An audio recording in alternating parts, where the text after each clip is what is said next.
In just 1 year, the city of Innsbruck faced turmoil that tested the resilience of its local kindred.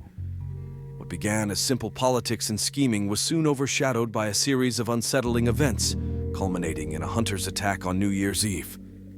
Despite these challenges, the vampires emerged victorious, showcasing the unbreakable unity of the Camarilla and reinforcing their indomitable presence in Europe.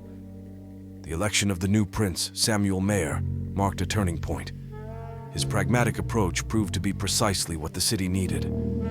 While many speculated about the potential leadership of others, particularly Isabella Sforza, who was a strong candidate before political maneuvers forced her to withdraw, the kindred community managed to establish its strongest foothold in the city's history under Mayer's leadership. In the aftermath, political dynamics continued to evolve, giving rise to two factions.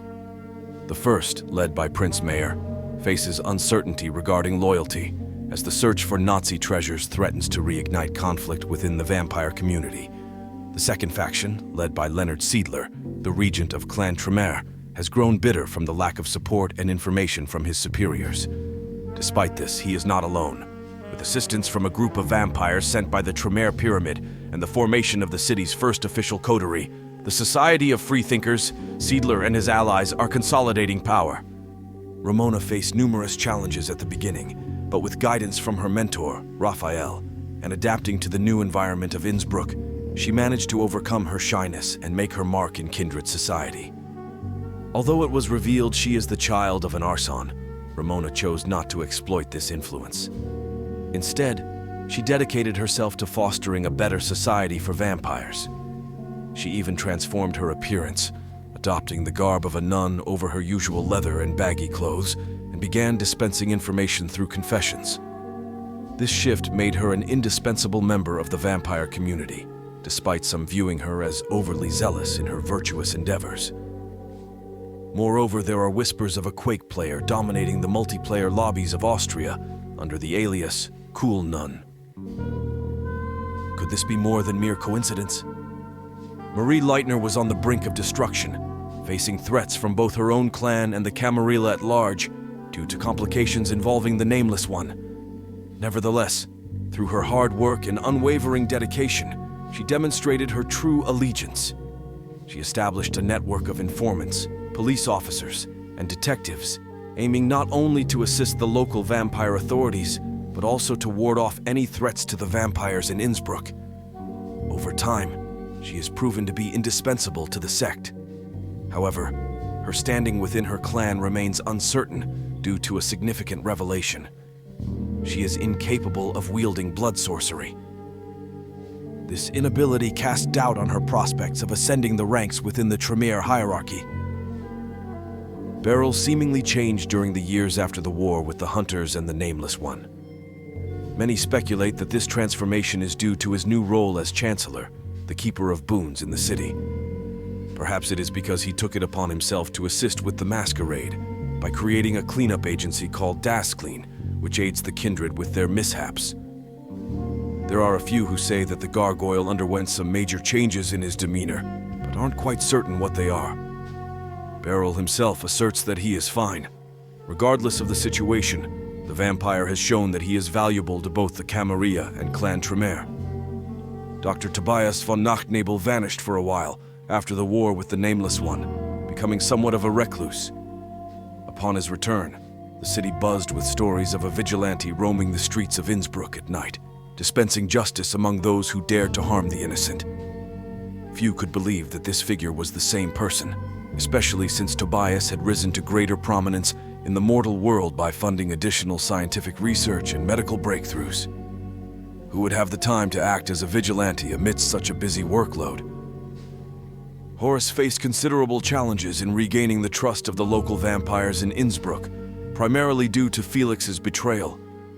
Nonetheless, he persevered over the years, even altering his demeanor and attire to reflect his change. Although some approach him for information, these exchanges invariably take place in the old casino, a property once owned by Felix, but subsequently claimed by Horace. The Malkavian rapidly ascended to a position of influence, not only within kindred society, but also within the burgeoning realm of the internet. with some even proclaiming him to be its messiah. Rudiger Steinmann emerged as an indispensable figure within the kindred community of Innsbruck, credited not only with being the inaugural sheriff, but also for his tenacity. He is renowned for spearheading the hunt for Chris Engelsmann. Although the Sabbat vampire eluded capture, Steinmann's efforts led to the discovery and dismantling of his network and allies in the vicinity, significantly weakening Sabbat's grip on the area and enhancing Innsbruck's security. In recent years, the city's safety has been largely attributed to Steinmann's extensive network of contacts, allies, and hounds. His unwavering loyalty to the Camarilla, combined with his formidable strength, makes him a formidable opponent, difficult to confront or overthrow. Nur Sirin, if that is indeed his real name, navigated the shadows of Innsbruck until he was thrust into the spotlight.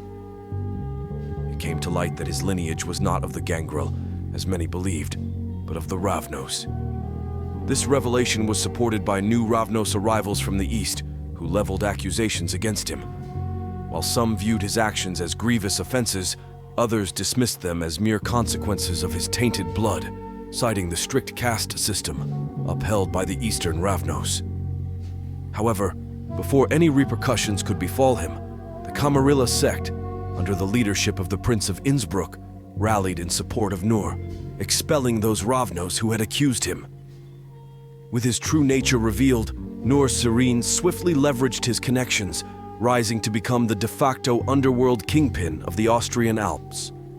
Beyond his criminal endeavors, he gained significant standing within vampire society as a harpy, trading in the currency of information crucial to many kindred. Additionally, he played a key role in overseeing Club Sforza, a linchpin of the vampire community. Over time, Flavio Francesco de' Medici appears to become increasingly detached, with some suggesting he has grown colder as the years pass.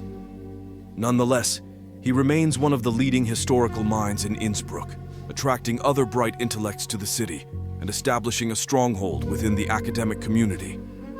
Additionally, his efforts to bring more Brugia from Italy have solidified his position, leaving no choice but to name him the Brugia Primogen in the city. Rumors circulate that these Brugia are even more aloof than Flavio, leading some to speculate that they are unlike any Brugia previously encountered. Reto Eichenberg was widely regarded as a rising star in Innsbruck, and he lived up to expectations. Rising to prominence among the kindred of the city, he successfully countered both supernatural forces and hunters alike. Establishing a stronghold in the hotel industry, he found a chief rival in Johann Perger, not only in business but also at the Primogen Council, where Reto was named Primogen of the Toreador, leading his clan in the name of Isabella Sforza. Her namesake club became a cornerstone of the vampire community in Innsbruck. Among its notable members was René Leconte, who, deciding to extend his stay in Innsbruck, took charge of the city's theater, a venue that once belonged to Lady Sforza. Many speculate that Eichenberg's ambitions reach far beyond the future shape of the city, especially concerning the situation with the bunker, remains to be seen. Over the years, only parts of this complex have been explored and its treasures looted. As a new millennium approaches, the race to uncover the remainder intensifies. At the heart of the bunker lies the grand prize, a mystical stone tablet, rumored to have been discovered by hunters centuries ago and later seized by Division E, a special group led by the enigmatic Major Hans Jaeger. With Jaeger's subsequent disappearance and the tablet's whereabouts unknown, the hunt for this potentially game-changing artifact is more competitive than ever. The outcome promises either monumental discovery or profound disappointment.